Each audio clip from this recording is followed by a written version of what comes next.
Assalomu alaykum. Tinglayotganingiz FM 98 to'lqinida Farg'ona radiosi. Bugun studiyamizda Raqobat qo'mitasining Farg'ona viloyat hududiy boshqarmasi bosh mutaxassisi Gulchehra Mirzaahmedova ishtirok etmoqda. Xush kelibsiz. Yana bir bor assalomu alaykum. Va alaykum assalom. Rahmat. Keling, suhbatimizni joriy yilning birinchi choragida amalga oshirilgan ishlar tahlilidan boshlasak. Aholi tomonidan yo'llangan murojaatlar soni va ularning yechimi qanday bo'ldi? Joriy 2026-yilning birinchi choragida hududiy boshqarmaga jami 1109 ta murojaat kelib tushdi. Bu ko'rsatkich o'tgan yilning shu davriga nisbatan 80 taga ko'p bo'ldi. Murojaatlarning xarakteriga to'xtaladigan bo'lsak, ulardan 628 tasi ijobiy qanoatlantirildi. 297 tasiga huquqiy tushuntirishlar berildi. Qolgan 184 tasi boshqarma vakolatiga kirmagani sababli qonunchilikka asosan ko'rib chiqish uchun tegishli idoralarga yuborildi.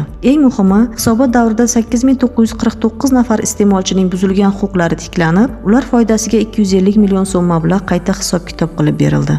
Albatta, raqamlar juda salmoqli, demak fuqarolarning haqli talablari o'z joyida hal etilmoqda. Aytingchi, bozordagi mahsulotlar sifati va xavfsizligi qay darajada nazorat qilinyapti? Nazorat xaridlari o'tkazildimi? Albatta, chakana savdodagi tovarlar sifatini tekshirish maqsadida maxsus reja grafik asosida nazorat xaridlari va ekspertiza ishlari yo'lga qo'yilgan. Joriy yilda 12 ta mahsulot nomi bo'yicha nazorat xaridi o'tkazildi. Ekspertiza natijalariga ko'ra 11 ta mahsulot standartlarga to'liq javob berdi. Biroq bitta turdagi, ya'ni Colorway savdo belgisi ostida ishlab chiqarilgan ko'k rangli universal emal bo'yog'ining yorlig'ida davlat standartlari talablari buzilgani aniqlandi. Mazkur kamchiliklarni bartaraf etish va qonuniy chora ko'rish uchun hujjatlarni texnik jihatdan tartibga solish agentligining nazorat inspeksiyasiga yuborildi. Endi yana bir muhim sohaga o'tsak, qo'mita nafaqat oddiy xaridorlar, balki davlat byudjeti mablag'larining to'g'ri sarflanishi, ya'ni davlat xaridlarida raqobat muhitini ham nazorat qiladi. Viloyatimizda bu borada qanday o'rganishlar o'tkazildi? Birinchi chorak davomida viloyatdagi davlat buyurtmachilari tomonidan elektron tizim orqali o'tkazilgan jami boshlang'ich narxi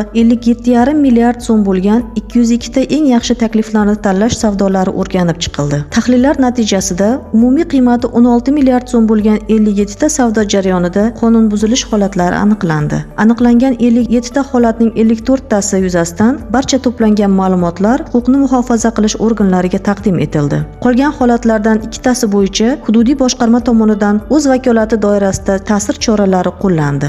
Yana 3 ta savdoda aniqlangan kamchiliklar esa buyurtmachilarning o'zi tomonidan ixtiyoriy ravishda bartaraf etildi.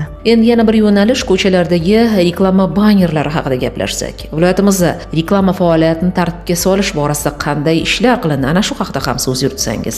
Viloyatimiz hududida tashqi reklama konstruksiyalarini xatlovdan o'tkazish va tadbirkorlar bilan shartnomalar tuzilishini o'rganish ishlari doimiy olib borilmoqda. Bugungi kunda viloyatda 447 ta reklama shiti mavjud. Boshqarma tomonidan barcha turdagi tashqi reklama obyektlarida jami 611 ta monitoring ishlari o'tkazildi. Natijada 311 ta holatda kamchiliklar aniqlanib, barchasi joyida bartaraf etildi. Bundan tashqari, reklama to'g'risidagi qonun talablarini qo'pol ravishda buzganligi uchun Radiyskiy MChJ va Aloy Tur MChJlar faoliyatida qonun buzilishlar aniqlanib, ularga nisbatan jami 62 million so'm miqdorida moliyaviy jarima qo'llandi. Shuningdek, qonun talablariga rioya qilmagan 20 nafar jismoniy shaxsga nisbatan ma'muriy bayonnomalar rasmiylashtirilib, ko'rib chiqish uchun sudlarga yuborildi. Tashrif uchun rahmat. Eslatib o'taman, suhbatdoshimiz Raqobat qo'mitasining Farg'ona viloyat hududiy boshqarmasi bosh mutaxassisi Gulchehra Mirzaahmedova bo'ldi.